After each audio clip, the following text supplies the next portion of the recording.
and welcome back to another Ginger Japan video.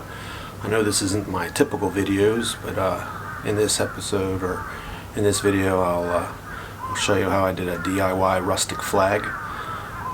It was relatively inexpensive if you have all the materials and clamps. I did not do the union. I did purchase that from That Flag Company. I'll leave a link to their website in the description. But I hope you like it, and if there's any questions that I can answer, feel free to write them in the comments. But as always, thanks for watching, and I hope you enjoy the video.